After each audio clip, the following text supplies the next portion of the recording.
Assalamualaikum warahmatullahi wabarakatuh. Alhamdulillahirrabbilalamin. Wabihi nasta'in ala umuri dunya waddin. Wassalatu wassalamu ala ashrafil anbiya'i wal mursalin Sayyidina Muhammadin wa ala alihi wa sahbihi ajma'in, amma ba'du. Yang kami hormati dosen pengampuh mata kuliah Manajemen Risiko Bapak Farid Ardiansyah, dan teman-teman yang insya Allah dirahmati oleh Allah Subhanahu wa Ta'ala. Perkenalkan, kami dari kelompok 13 akan menjelaskan tentang risiko likuiditas dan mitigasi risiko likuiditas. Langsung saja kepada pemateri yang pertama. Assalamualaikum warahmatullahi wabarakatuh. Baik, saya di sini akan menjelaskan tentang pengertian risiko likuiditas. Risiko menurut PPI nomor 13/23/PPI/2011 tentang penerapan manajemen risiko atau kemungkinan yang dapat timbul dari kegiatan usaha yang dapat berdampak kerugian usaha yang berlangsung. Likuiditas adalah kemampuan suatu perusahaan dalam memenuhi kewajiban untuk membayar utang-utang jangka pendeknya, yaitu untuk usaha, utang dividen, utang pajak, dan lain-lain. Peraturan Bank Indonesia nomor 11/25/2009. Risiko likuiditas adalah risiko bank akibat ketidakmampuan bank memenuhi kewajiban bank yang telah jatuh tempo dari pendanaan arus kas atau aset yang likuid tanpa mengganggu aktivitas bank sehari-hari. Risiko likuiditas adalah suatu risiko yang mana pada suatu perusahaan atau individu sudah tidak mampu lagi memenuhi kewajiban keuangan dalam jangka waktu pendek karena tidak bisa mengubah asetnya menjadi uang tunai. Yang selanjutnya yaitu jenis-jenis risiko likuiditas. Yang pertama yaitu current ratio atau rasio lancar, yaitu perbandingan antara aktiva lancar dan kewajiban lancar, yang merupakan ukuran paling umum digunakan untuk mengetahui kesanggupan suatu perusahaan memenuhi kewajiban jangka pendeknya. Rumusnya yaitu current ratio sama dengan current asset dibagi current liability. Yang kedua yaitu quick ratio atau rasio cepat. Rasio ini digunakan untuk mengukur kemampuan suatu perusahaan dalam memenuhi kewajiban jangka pendeknya, atau penghitungan quick ratio dengan mengurangkan aktiva lancar dengan persediaan.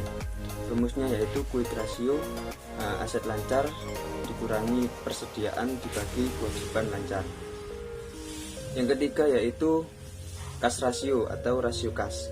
Rasio ini menunjukkan posisi kas yang dapat menutupi hutang lancar dan juga menggambarkan kemampuan kas yang dimiliki dalam manajemen kewajiban lancar tahun yang bersangkutan. Rumusnya yaitu kas ditambah marketable securities dibagi current liability. Yang selanjutnya yaitu risiko likuiditas menurut Susilo dibagi menjadi dua, yaitu yang pertama risiko likuiditas aset. Risiko ini pada suatu posisi yang tidak mudah untuk melakukan offsetting posisi tertentu dalam waktu singkat tanpa secara signifikan mempengaruhi harga pasar karena ketidakcukupan likuiditas di pasar atau terjadi gangguan pasar. Yang kedua yaitu risiko likuiditas pendanaan. Risiko ini timbul dari ketidakmampuan lembaga keuangan untuk memenuhi kewajibannya dan kewajiban yang datang tanpa menimbulkan kerugian yang tidak dapat diterima. Mungkin hanya itu yang bisa saya sampaikan, kurang lebihnya mohon maaf. Dilanjutkan kepada pemateri yang selanjutnya. Assalamualaikum warahmatullahi wabarakatuh. Perkenalkan, nama saya Anisatur Rohmah, NIM terakhir 194. Di sini saya akan melanjutkan presentasi dari materi sebelumnya, dan saya akan menjelaskan tentang sebab-sebab terjadinya risiko likuiditas, solusi agar terhindar dari risiko likuiditas, dan pengelolaan risiko likuiditas. Nah, yang pertama, sebab terjadinya risiko likuiditas. Yang pertama, utang perusahaan berada pada posisi ekstrim. Kemudian yang kedua, jumlah hutang dan berbagai tagihan yang datang pada saat jatuh tempo sudah terlalu besar. Nah, kemudian yang ketiga, perusahaan telah melakukan kebijakan strategi yang salah. Kemudian, kepemilikan aset perusahaan tidak lagi mencukupi untuk menstabilkan perusahaan. Kemudian yang kelima, penjualan dan hasil keuntungan yang diperoleh adalah terjadi penurunan yang sistematis serta fluktuatif. Nah, kemudian selanjutnya solusi agar terhindar dari timbulnya risiko likuiditas. Nah, terdapat 10. Kemudian yang pertama, melakukan kebijakan keuangan dengan prinsip kehati-hatian. Kemudian yang kedua, menempatkan setiap keputusan perusahaan sesuai dengan situasi dan kondisi yang ada. Kemudian yang ketiga, menghindari keputusan yang bersifat mengejar keuntungan yang bersifat jangka pendek. Kemudian yang keempat, memperhatikan dan mengamati dengan baik setiap kebijakan moneter yang diterapkan oleh pemerintah, seperti kebijakan penetapan suku bunga dan lain sebagainya. Kemudian yang kelima, pihak manajemen perusahaan sebaiknya juga memahami kondisi mikro dan makro. Kemudian yang keenam, melakukan pendekatan heading untuk menyesuaikan jatuh tempo antara aktiva dan kewajiban.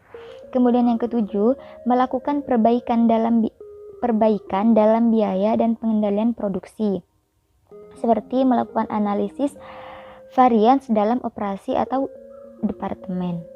Kemudian yang kedelapan, melakukan perjanjian dengan bank dalam penyediaan kredit dengan menghindari hutang yang berlebihan.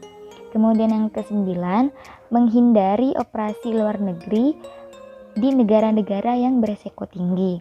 Kemudian yang ke-10, menurunkan harga pada jenis barang yang susah dijual dan meningkatkan harga pada barang yang tingkat permintaannya tinggi. Kemudian selanjutnya terdapat 8 pengelolaan risiko likuiditas. Nah, yang pertama, menerapkan corporate governance secara efektif melalui pengawasan aktif direksi dalam melakukan kontrol terhadap risiko likuiditas. Kemudian yang kedua, menetapkan strategi, kebijakan, prosedur dan limit untuk mengelola serta melakukan mitigasi risiko likuiditas. Kemudian yang ketiga, memiliki pengukuran risiko likuiditas yang komprehensif dan sistem monitoring yang termasuk pada arus kas saat ini untuk masa depan. Nah, kemudian yang keempat, pengelolaan likuiditas intraday secara aktif. Kemudian yang kelima, mengupayakan diversifikasi sumber pendanaan.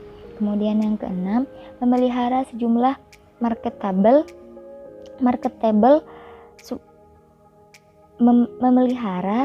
marketable securities yang liquid. Kemudian yang ketujuh, memiliki contingency funding plan yang dilakukan pada saat kondisi kritis. Kemudian yang kedelapan, memelihara internal control dan internal audit yang memadai untuk menentukan kecukupan proses pengelolaan risiko likuiditas. Mungkin itu saja yang dapat saya sampaikan, kurang lebihnya mohon maaf. Wassalamualaikum warahmatullahi wabarakatuh. Warahmatullahi wabarakatuh. Di sini saya sebagai pemateri akan menjelaskan mitigasi risiko likuiditas. Pengertian mitigasi risiko. Mitigasi risiko merupakan pengambilan langkah-langkah untuk mengurangi kerugian yang dapat ditimbulkan dari dampak atas risiko. Karena wujud risiko belum diketahui secara jelas, maka perlu adanya pengelolaan risiko secara baik dan benar agar tidak berdampak pada kelangsungan proses bisnis utama.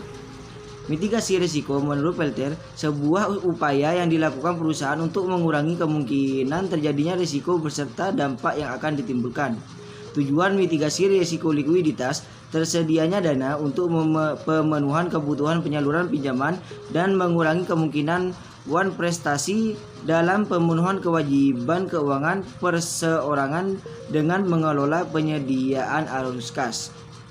Mekanisme risiko likuiditas mencadangkan sejumlah tertentu posisi kas ataupun menyediakan alat likuid di dalam pengelolaan arus kas. Yang kedua, mendapatkan komitmen penyediaan likuiditas secara kontraktual dengan entitas eksternal.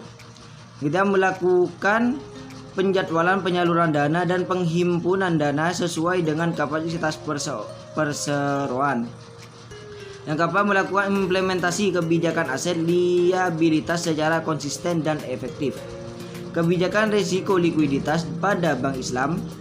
Yang pertama, kebijakan investasi untuk mengalokasikan kelebihan likuiditas. Yang kedua, kebijakan terkait liquidity buffer dan strategi mitigasi risiko likuiditas Bank Islam untuk menghindari kerugian. Ketiga, kebijakan pendanaan untuk menangani kekurangan likuiditas. Ya, mungkin itu saja yang dapat saya sampaikan, kurang lebihnya mohon maaf. Jika kurang dipahami bisa ditanyakan. Wassalamualaikum warahmatullahi wabarakatuh. Baik, alhamdulillahirrahmanirrahim. Mungkin hanya itu yang bisa kami sampaikan, kurang lebihnya mohon maaf. Wassalamualaikum warahmatullahi wabarakatuh.